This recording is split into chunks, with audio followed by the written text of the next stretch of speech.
आपकी और हमारी पोजीशन क्या है? दिल की सफाई के बारे में बताओ। गंदगी 2-3 तरह की होती है और उसकी सफाई के भी 3 प्रोसीजर हैं। सुन रहे हैं गौर से? ऐसा दुरूद शरीफ पढ़े बुलंद आवाज से कि मुझे यकीन हो कि आप अच्छी तरह सुन रहे हैं। अल्लाहुम्मा सल्ली अला सय्यिदिना व मौलाना मुहम्मदिन मादिनिल जूदि वल करम व आलिहि व सहाबी व बारिक वसल्लम। सफाई 3 तरीके की, जैसी गंदगी वैसी सफाई। देखिए आईना जो होता है ना, आईना वो भी गंदा होता है, लेकिन उसकी गंदगी का मामला क्या होता है? उस पर गर्दो गुबार आ जाता है। तो आप देखेंगे, जैसे मिसाल के तौर पर आप बाथरूम में गए, गीजर आपने ऑन कर लिया था, नल खोला, गर्म पानी आने लगा। अब गर्म पानी का भाप जो है, वो मिरर के ऊपर आ जाता है, तो जिसकी वजह से मिरर धुंधला सा हो जाता है। अब उसमें अपना चेहरा नजर नहीं आता। उसको साफ कैसे करेंगे? तो एक टिश्यू से आपने जैसे ही यूं किया, पटक से साफ हो गया, है ना? कि उसको साबुन लगाएंगे, ब्रश मारेंगे, ऐसा करना पड़ेगा? बताइए, मैं पूछ रहा हूं, आप मुझे जवाब दें तो मैं समझू मेरी बात समझ रहे हैं। गर्दो गुबार लगा है, ऐसे ही कपड़ा हल्का सा आपने मार दिया, मिरर साफ हो गया, है ना? भाई सही है या गलत जवाब दिया? सही है ना? अब हमें आज अपना हिसाब करना है, हमें अपना हिसाब करना है। कपड़ा अगर मेला हो जाए, कपड़ा अगर मेला हो जाए तो क्या उसको कोई टिश्यू से यूं फेर देंगे तो कपड़ा साफ होगा? जवाब दें, आप मेरी बात समझ रहे? नहीं ना? उसकी सफाई के लिए क्या करना होगा? पानी में डालो, साबुन लगाओ, रगड़ो, और आजकल तो इतना भी मौका नहीं, सीधा डाल दो वॉशिंग मशीन में, पाउडर डाल दो, खूब उसको जो है वो पीसा जाता है, फिर उसको निकालो, तब वो साफ होता है। तो पता चला मिरर की सफाई का तरीका जुदा है, कपड़े की सफाई का तरीका जुदा है, दोनों का। और इससे खतरनाक पोजीशन जो है वो सोने की है। माशाल्लाह यहां तो जयपुर है, ये तो सोने की सफाई का तरीका जुदा है।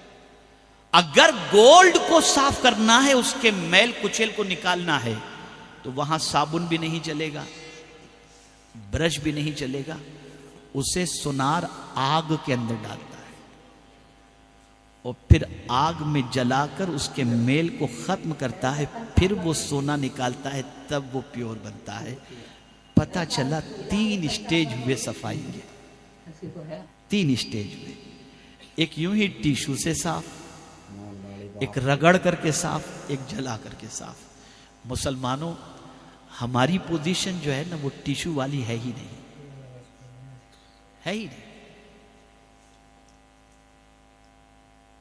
हम खुद अपने आप को देखें ना, अगर टिश्यू वाली है तो एक आयत पढ़कर दिल पर लगा हुआ जंग फौरन साफ हो जाए। यहां हर जुम्मा को आयतों का अंबार उलमा लगाते, कुछ फर्क नहीं पड़ता। इज्तिमाअत के अंदर आयतों के अंबार और हुजूर की हदीस सुनाई जाती है, कोई फर्क नहीं पड़ता। इतना सख्त मैला हो चुका है हमारा दिल, इतना गंदा हो चुका है हमारा दिल कि सफाई के लिए आयतें पढ़ी जाती हैं, अहादीस सुनाई जाती हैं, कोई सफाई नहीं होती। फिर मुसीबतें आती हैं, फिर मुसीबतें आती हैं।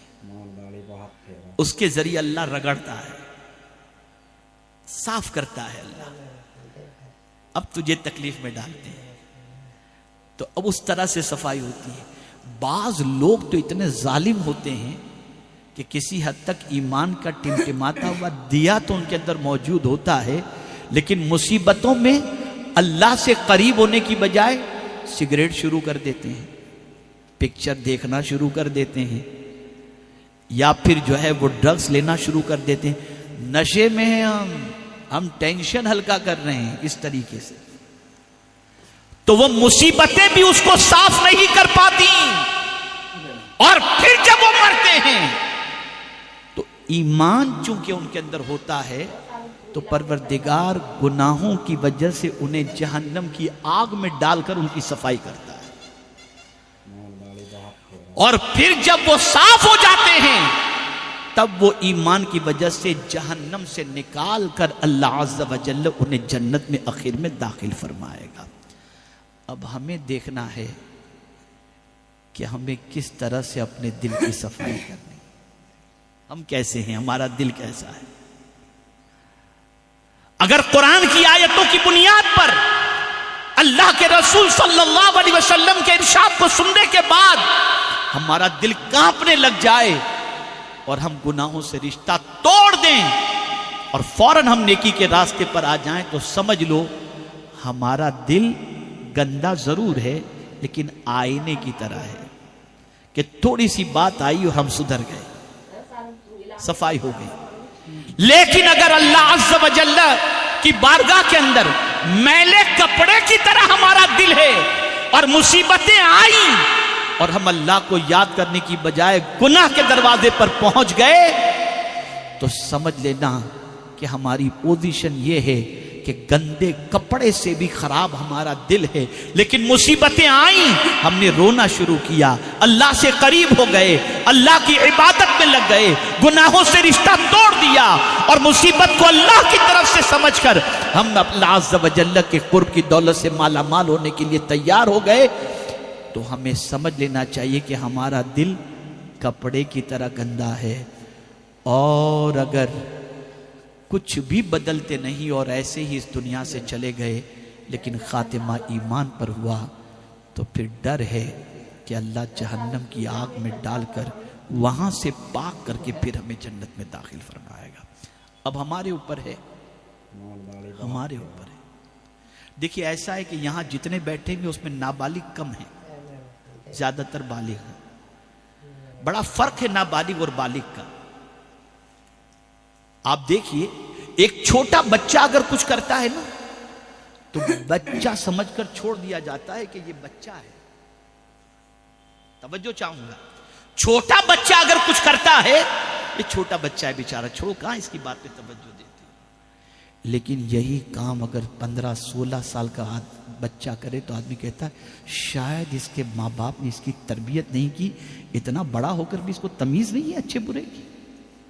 और एकदम बड़ा हो जाए, 25 साल का हो जाए और फिर भी उसकी जिंदगी नहीं संवरती, तो फिर आदमी कहता है अब इसको कौन समझाए, इतना बड़ा हो गया, इसको नहीं मालूम कि क्या करना चाहिए।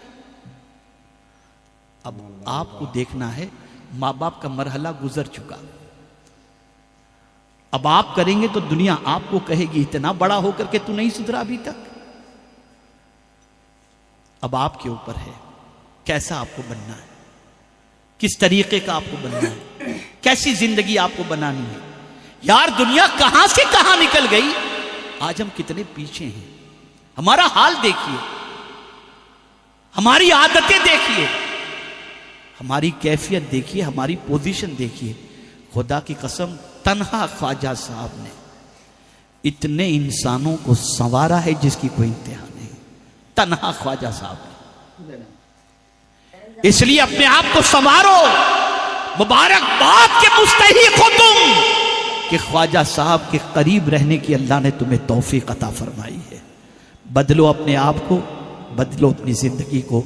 अल्लाह रब्बुल इज्जत जल्ल जलालहू आक़ाए करीम सल्लल्लाहु अलैहि वसल्लम के सदक़ो तुफ़ैल हम सबको अच्छों की सोहबत इख्तियार करने की तौफीक नसीब फरमाए और हमें अच्छा बनने की तौफीक नसीब फरमाए।